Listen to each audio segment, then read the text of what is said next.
Alright, so if you've been watching my channel here on YouTube, you know I put out quite a few videos about organizations trying to put bills in place to take away your rights to own these amazing animals like Bobby here on my head.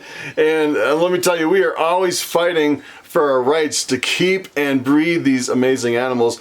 But what you may not know is I've actually heard quite a few stories about organizations getting raided and their snakes being confiscated. And that's what I want to go over today. I've actually pulled up a lot of articles on the internet, and what I'm seeing is just totally blowing me away. I can't even believe what is going on. I can't even believe it's legal here in the United States, the land of the free. I'm like, what is going on? People are getting raided and their animals are being taken away.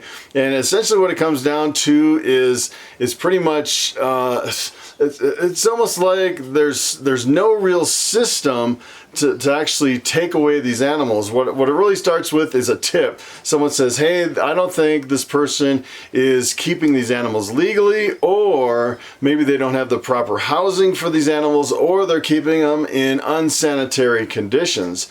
And then that tip goes over to usually nonprofits, and that either goes to like the police or a judge or something like that, where they actually get a warrant, and then the police come in with a warrant and they actually just raid your place. I don't know if it's announced or not. It's probably unannounced, and I've never actually been involved in a raid, but I couldn't even imagine answering your door and someone coming in and taking my snakes. You know, if they took Bobby, it would crush me. You know, I can't even believe it. As a matter of fact, I've seen some of these guys in some of these articles on the internet where they have these animals that they're really attached to, and then they come and they get raided and their animals are gone, and they're fighting to get the animals back. It's pretty amazing. So what I'm going to do is I want to jump over to my laptop and I want to show you some of these amazing stories. So I just did a quick Google search and I searched for reptile, confiscation, and pet store. And if you haven't actually seen what's actually going on, you are going to be blown away by some of these articles.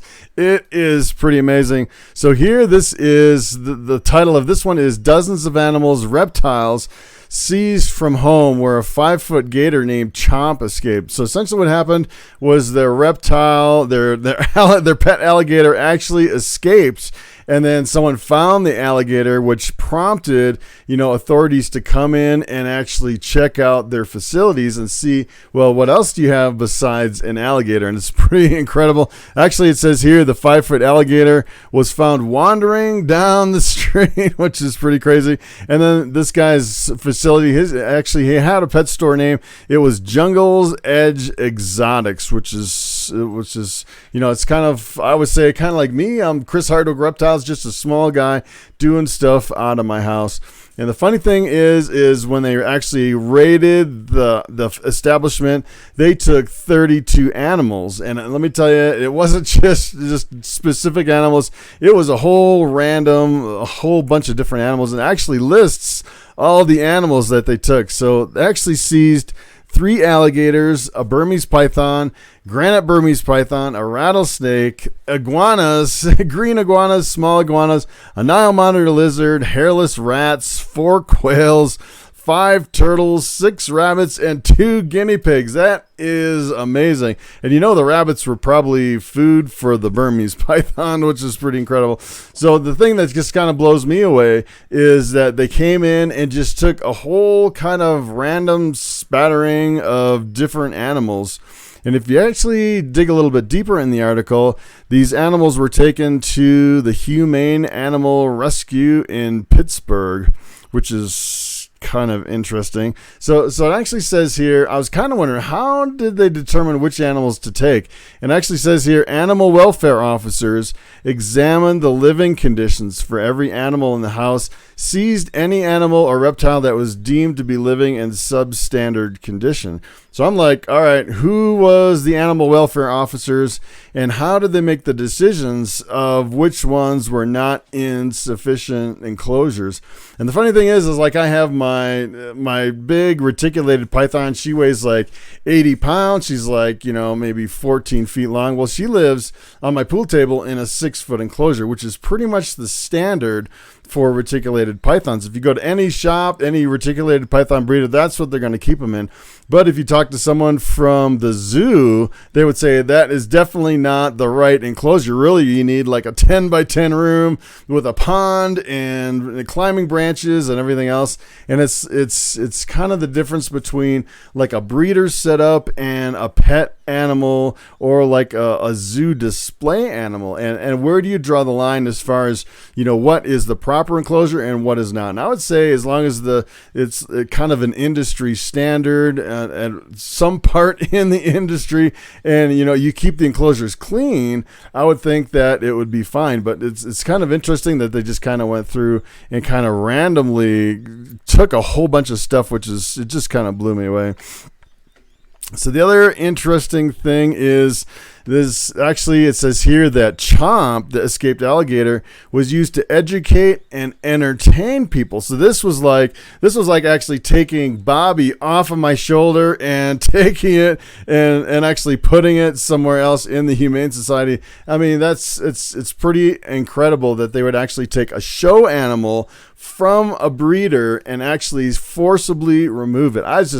This article just totally blew me away. And the other thing is I would think that, they would actually come in, maybe do an audit, write up some findings, give them a warning, maybe, fine them some money if you don't get this fixed in a certain amount of time. No, they just came in and totally just, ruined this guy's day and confiscated the animals, which is just unbelievable. I can't even believe it.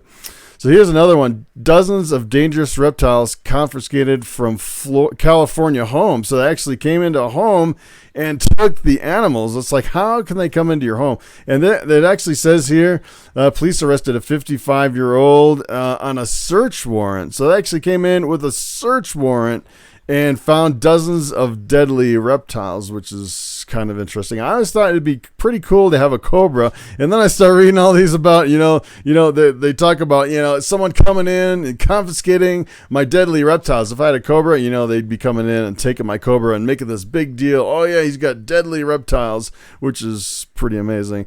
But in this case, he had a variety kinds of venomous cobras and rattlesnakes, 100 in total. And it's really impossible to, a lot of these guys come into people's basements or establishments, and it's pretty amazing because they don't know the difference between one snake and another. For example, it says here, police received the search warrants after the animal control officials, learned that California Department Fish and Wildlife Restricted Special Holder may have violated the conditions of the permit. So here is another example of overreach, I think. So for example, in California, it looks like you need a wildlife restricted special holder permit to actually have these venomous snakes. And with that permit, if they think that you violated, they can come and raid and take your stuff. I mean, it's ridiculous that you're trying to abide by the rules. You get the permits, you have everything in place, and they still raid you and take away all your animals. I can't even believe what I'm reading here. It just totally blows me away. So let's see. They had something over here. So apparently they had a venomous cobra escape at the home, bit a dog wandering through the neighborhood. That's probably what did him in, I would say. I mean, if you're doing cobras, I would say definitely don't let any of your cobras escape, or you could be raided, which is pretty crazy. Here's another one. New York man charged after king cobra's hundreds of turtles found in home. And what's interesting is, I always thought about getting a king cobra. I didn't even think that it was that big of a deal. I don't know if you needed a permit. Let me tell you, if you're getting a venomous reptile, you better make sure you're following the laws, because it looks like king cobras will do you in. Seems like all of these articles, they talk about the king cobras and the seizure of illegal reptiles, which is pretty crazy. And here's a guy, 71 years old. He's probably been breeding for a long time to actually, be that old and have that many reptiles, which is pretty crazy. So this is wildlife investigators received a tip. So this is actually originating from a tip. Where did they get the tip? I don't know where they got the tip. That's kind of interesting. Was it just a guy off the street? Maybe it was his competition, or maybe it was someone that just didn't like this guy and reported him to wildlife investigators. and that led them to the home, and they confiscated his animals.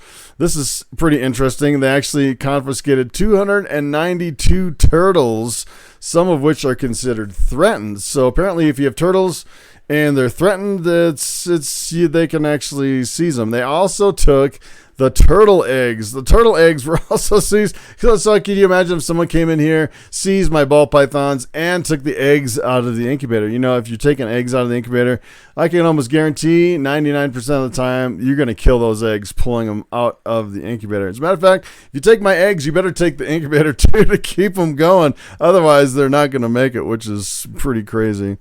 So let's go over to the next one. 100 plus pythons seized from Texas home. And this one doesn't really specify the same.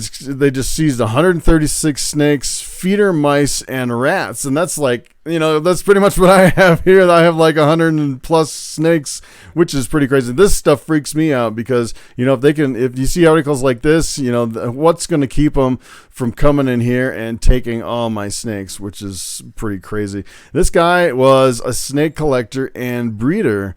And then it says here, claiming the animals had no water and the enclosures were dirty. You know, actually, sometimes some of my snakes actually dig in the coconut husk substrate. They fill their cup with the coconut, and sometimes when I open a tub, it is completely filled with water-soaked coconut husk. And sometimes they go to the bathroom. So as a matter of fact, when I go through these tubs and I'm spot cleaning, as a matter of fact, there's some times where the tubs are dirty and they don't have water. Is that a violation where I should actually have my snakes confiscated? That is just unbelievable to me. It's like, what do you even do in that case? I just can't even believe what I'm reading. So this is pretty interesting. So if you keep reading down, the mice and rats were food for snakes. But they said, you know, they can't live in the conditions we found them. So apparently their mice and rats were really dirty as well, which is interesting. And here you see a picture of a ball python. So it looks like they're targeting a ball python owner, which is kind of scary. So let's look over at the next article. Police uncover venomous snakes in exotic snake store, which is pretty incredible. So this is actually between 150 and 200 snakes. So that's kind of like, you know, a small scale like I am. And, well, small, I would say kind of, you know, an average smaller guy trying to make it in the reptile industry. I'd say you need probably 150 to 200 just to pay the bills and keep going, which is pretty impressive. Let's see. I don't know what happened to this website, but I think I just lost it. Oh, here it comes back. I don't know, it just refreshed itself, which was kind of weird.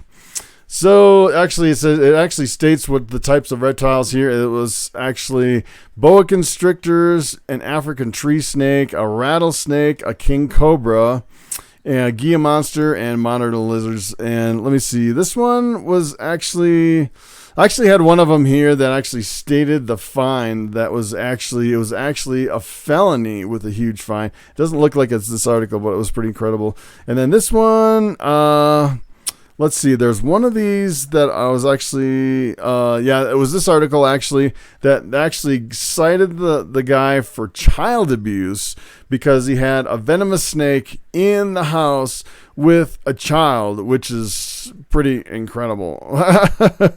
So it's like if you have kids and you have snakes, especially if you have a venomous snake, you really have to watch out that they don't get you for child abuse because yeah, I can't even believe what I'm reading. It's pretty unbelievable. So I'd say if you have venomous snakes, keep them out of the house. Keep them in another facility where no kids are there so they can't get you for child abuse. Make sure your rodents are clean. You make sure your snakes have water in case they come in and raid your place and they want to take your snakes. It's pretty amazing. So this is the reptiles seized in a raid. Here's another one. This is the biggest raid of its kind. More than 100 of the most dangerous and rare poisonous snakes and lizards were confiscating in San Francisco. So this guy it actually says it was an investigation of a network of illegal animal dealers, which is kind of interesting. So in some cases I could see maybe they have a point. If you're actually working outside of the legal bounds of what you can and can't keep, and you know you're breaking the law, and you have a bunch of stuff that's illegal, I would say you're kind of walking on the fringe, where if you get caught, it's your own fault. But I say in a lot of these cases, it's just a guy like me, trying to make it in the reptile industry, and people are getting raided. Here's another one, reptile confiscated from Long Island home. And this is pretty crazy. He just had an alligator, 1 foot long alligator, and they came in and took it because he didn't have a permit. It's like, how did they even know that they had an alligator? So I just can't even believe some of this stuff. Here's another one, Owners of confiscated rodents say animals were taken, not rescued. This is exactly like most reptile breeders. I mean, that guy looks like he's got, the regular tubs and the snakes. He's a reptile breeder, and they come in and take his rodents. I can't even believe it. It's pretty incredible. I can't even. It's amazing to me. So this is actually. So here it says they had high ammonia levels, about 3.5 times of what they should have been. So I was wondering, how exactly do they measure the ammonia levels in the air? Something. I would say if you don't clean your rodents for a long time, you definitely can smell the ammonia, and that is a sign that you've gone too long between cleanings. And let me tell you, if you don't stay on top of your animals, I would say. You really got to keep on top of rats, especially. I'd say that's the hardest part. You have to actually clean them. I found I have to actually clean my tubs every 3 or 4 days at least to keep the ammonias down. But, if someone coming in and actually emptying all my rat racks and taking all my rodents would be devastating. It's like, where's the warning and where is the heads up that, hey, you need to clean these rodents a little more instead of just coming in and confiscating. And this was kind of interesting. I saw in one of these, I can't remember if it was this one or not, they actually were trying to rehome all of the confiscated mice and rats. So here, the Nebraska Humane Society rescued nearly 500 rats and mice. That is a lot of animals. This is pretty crazy. So... so that was that one. Let's move over to the next one. Rescue group takes in rats, snakes seized from Southside home. So this is actually a rescue group that took in 415 rodents and 136 pythons. They actually confiscated from a breeder, which is amazing. I can't even believe what I'm reading. And here it's pretty amazing. Here, the new animals, they're trying to find permanent homes for them. It's pretty amazing what I'm actually reading here. So it goes on to say, it has some more stuff on the bottom here about the. I actually won't go into all that. I just kind of wanted to briefly go over some of these. So here's another one. Most rodents seized from South Carolina aquarium can't be pets. This one actually, they seized a whole bunch of rodents, and then they realized that, of course, these are feeder rodents, and the feeder rodents can't be pets because they're not tame. So they're taking in all these animals. They found out that, these are actually feeders, and we actually can't tame these down, which was pretty interesting. And if you do this web search, it's just over and over and over. You see these snakes seized from Southeast Texas home. Here's another one. And I was kind of looking at the one. I was looking for the one with the penalties here.